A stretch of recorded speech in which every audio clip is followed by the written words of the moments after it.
Hi అండి, నమస్తే. ఈరోజు కూడా ఒక మంచి వీడియో అండి. ఈ వీడియో నేను అరటికాయ బజ్జీ చేసుకోబోతున్నానండి. మా ఇంట్లో మామూలుగా కూర వండుకుంటాం కదా, అరటికాయ ఒకటి ఉంది. అరటికాయ బజ్జీలు చేసుకోబోతున్నాను.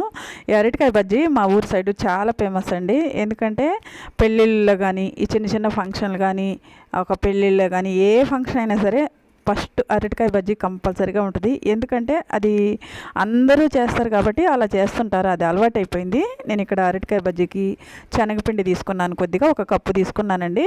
తర్వాత ఒక స్పూన్ ఏమో కార్న్ఫ్లోర్ తీసుకున్నాను, బియ్యం పిండి ఉంటే వేసుకోవచ్చు.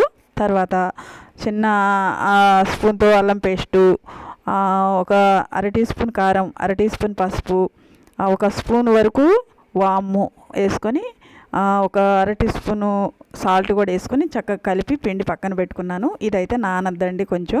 తర్వాత అరటికాయ అన్నాను కదా, అవి అరటికాయ తీసుకొని శుభ్రంగా ఇది తొక్కు అనేది తీసేసుకోవాలి పైది. చూడండి, నేను ఇట్లా తీసేస్తున్నానండి. అరటికాయ తొక్కు తీసే కొద్దీ నల్లగానే అయిపోతుంటుంది, అయినా ఏం కాదు, బాగానే ఉంటుంది.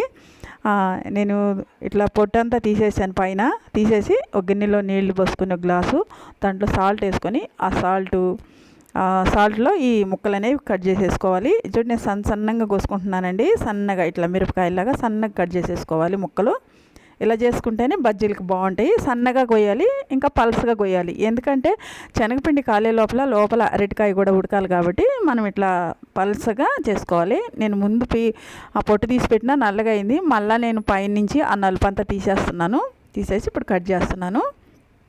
కట్ చేసి ఇలా వేసుకున్నానండి. అయితే ఈ అరటికాయ ఒక్కటే సరిపోలేదు, ఒకటే ఉంది కాబట్టి కొన్ని ముక్కలు అయినాయి కాబట్టి సరిపోకపోతే నేను తర్వాత ఉల్లిపాయ బజ్జీలు కూడా వేసాను.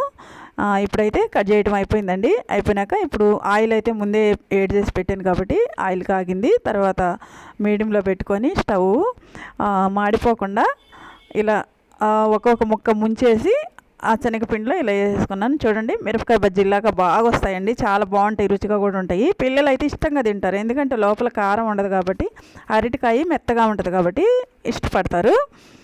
తర్వాత ఇవన్నీ కూడా 2 ఆయిల్కి వచ్చినాయండి. 2 ఆయిల్ వేసి కూడా నేను శుభ్రంగా వేగించుకొని మంచి కలర్ వస్తాయి. పసుపు కారం వేస్తే కొంచెం కలర్గా వచ్చినాయి, బాగా వస్తాయి. తీసుకున్నాను. ఇప్పుడు చూడండి కాలిన తర్వాత ఎలా ఉన్నాయి, ఇక ఇలా వచ్చినాయండి, చాలా బాగుంటాయి. అయితే నేను బజ్జీలు వేసిన రోజు చల్లగా ఉంది సాయంత్రం పూట, అందుకని వేసాను. మనకి వాతావరణం చల్లగా ఉన్నప్పుడు బజ్జీలు వేసుకొని తింటే చాలా బాగుంటుంది కదా, చాలా బాగుంటుంది. ఇంకా 2 ఆయిల్కి వేసాను. ఇవి అయితే తర్వాత కొంచెం నేను పిండి మిగిలితే నేను ఉల్లిపాయ బజ్జీలు వేసాను. పెద్ద ఉల్లిపాయలు తీసుకొని ఇలా మధ్యలో కోసి అవి ఇట్లా రింగులుగా తీసి ఆ రింగులు పిండిలో ముంచి వేసాను. ఇవి చూడండి, చిన్నపిల్లలు ఉన్న వాళ్ళు అయితే చాలా ఇష్టపడతారు ఈ రింగులు తీసుకునేదానికి, చాలా బాగుంటాయండి. ఇవి అయితే మీకు అందరికి కూడా ఈ వీడియో నచ్చద్దు అనుకుంటున్నాను. చూసి నచ్చితే మీరు కూడా ఇలా చేసుకోండి, ఒకసారి బజ్జీలు చేసుకొని తినండి. ఇలా రింగుల్లాగా చేసి పెట్టండి, చాలా ఇష్టపడతారు పిల్లలు అయితే. నచ్చితే కానీ లైక్ చేయండి, షేర్ చేయండి, తప్పకుండా సబ్స్క్రైబ్ చేసుకొని మీకు బజ్జీలు ఎలా వస్తాయో కామెంట్ చేయండి. ఓకేనండి, బాయ్.